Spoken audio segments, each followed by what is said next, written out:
Hi, friends. I'm Chuck, and this is my good friend Grant from Washington, D.C. And today we're continuing our series on the IP equation, identity and purpose. And today we're going to look at our identity as children of God. So I'm going to bring up the first verse for Grant to read, John 1:12. Yeah, John 1:12.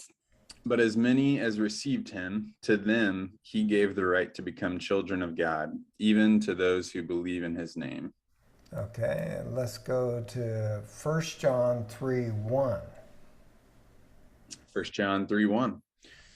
See how great love the Father has bestowed on us, that we would be called children of God, and such we are. For this reason, the world does not know us, because it did not know him. Okay, so what do we extract about our identity? This is the easy part of this. Yeah.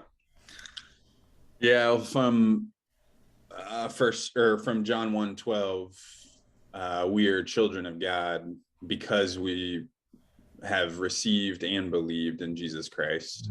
Mm-hmm. And then what's the significance about 1 John 3:1? The the impact or the gravity of what this means. The impact of gravity. Well, God lavishing his love on us.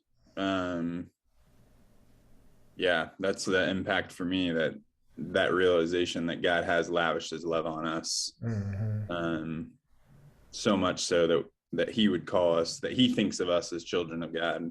Mm-hmm. Yeah, so he talks about this great love, it's amazing love, amazing grace that he would consider us children. So Grant, when you think of yourself as a child of God, what does that mean to you? Oh man, I think a lot of emotions come to mind. Um, I feel secure. I Mm, feel really cared for. Um, those are the top two things that come to mind. And I also think, like, man, if God loves me, like I don't need anything else.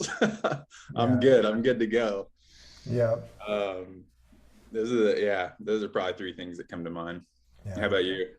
Yeah, I grew up in a train wreck of a family. So if you would have caught me 40 years ago and asked me this question, I probably would have said, I think there's a disconnect between what I think about family and what God thinks about family. Yeah. But now, having raised my own sons and then watching them raise their children, I have a whole different perspective on what it means to be a child of God. Mm. So, having and raising your own kids and trying to do that in the way that God raises his kids will give you a whole different perspective on what it means to be a child of God. Yeah, that's So good. now we kind of talked about the purpose, and it's a little fuzzy here as far as trying to extract it from these verses. So, what is the purpose of a child? Yeah. Yeah, my parents instilled this in us growing up, so I hopefully know it a little bit. Um, to honor and respect my parents, Mm-hmm. um, to bring them joy, Yeah.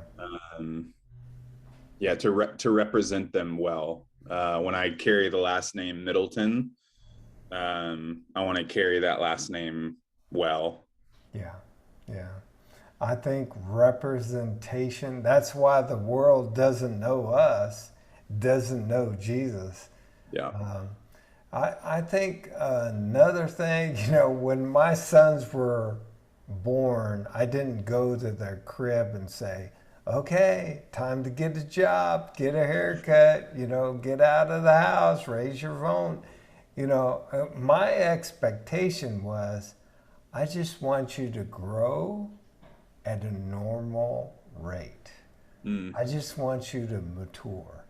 And yeah. so I think that's God's expectation for us too. Okay, I know you're a child, but I want you to grow in your relationship with me and other people. So, Hmm. yeah, Amen. now you had a good thought about those people that don't know God. How does that fit into our purpose?